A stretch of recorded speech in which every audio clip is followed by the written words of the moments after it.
בעניין הפלסטיני, גם פה אני לא רוצה לחזור על כל הקלישאות, כל מה שהיה בקמפ דיוויד עם ברק, קלינטון וערפאת, ההתנתקות ומה היה באנאפוליס. ואני מדבר כמי שכבר אמר לפני בחירות 2009 וגם אחרי נאום בר אילן, שאני בהחלט תומך בהסדר מדיני כולל, אמיתי ובר קיימא. גם עם כל הספקנות שיש בליבי לגבי כוונות אמיתיות של הצד השני, ההידברות בינינו היא חשובה.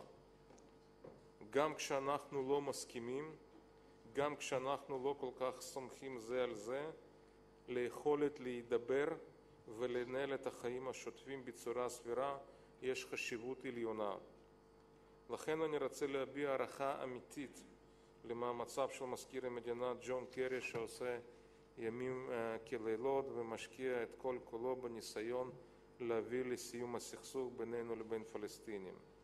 לא ניתן להתעלם מעצם המאמץ ולא מהמהות, וצריך להבין שכל ההצעה האלטרנטיבית שנקבל מקהילה בינלאומית תהיה הרבה פחות נוחה לנו.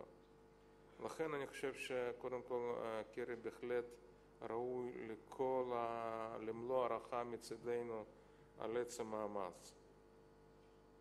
אני גם לא מסתיר שניהלתי ואני מנהל לא מעט מגעים ושיחות עם גורמים שונים בצד השני, גם עם הפלאחים שחיים אי שם בין יישוב שלי נוקדים לתקוע ועובדים אצלי ביישוב, גם עם הגורמים שהם מקורבים לאבו מאזן וגם עם הגורמים שהם נגד אבו מאזן.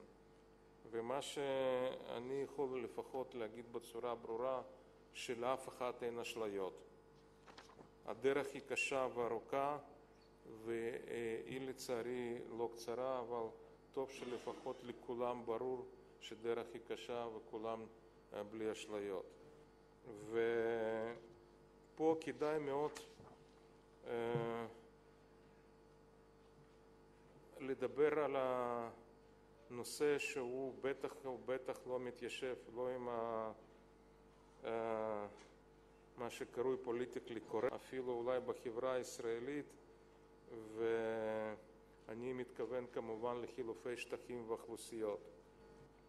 גם צריך להדגיש שלא מדובר פה בטרנספר, זה לא כמו התנתקות שלקחו 21 יישובים, לקחו אנשים, זרקו מהבית, גררו למקום אחר והרסו את רכושם.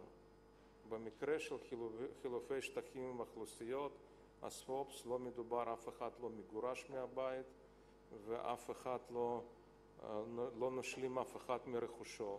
כולם יישארו באותו מקום, באותם בתים, רק הגבול כמובן יעבור, הגבול יזוז לכיוון מה שהיום פחות או יותר כביש 6. אני לא אסכים לשום הסכם שיהיה כלול בזה זכות השיבה אפילו לבן אדם אחד. כי אם אתה משאיר גם באופן תיאורטי וגם באופן מצומצם וגם באופן חד צדדית את הזכות הזאת, זכות השיבה, אתה מזמין לשם את כל הלחץ. ולחץ יהיה כבד מאוד. אמרתי, ברגע שהאוכלוסייה באיו"ש תקפוץ מ-2.4 ל-5.4 מיליון איש, הלחץ עלינו יהיה כבד מאוד, לכן אסור לנו להסכים לזכות השיבה גם ברמה תיאורטית.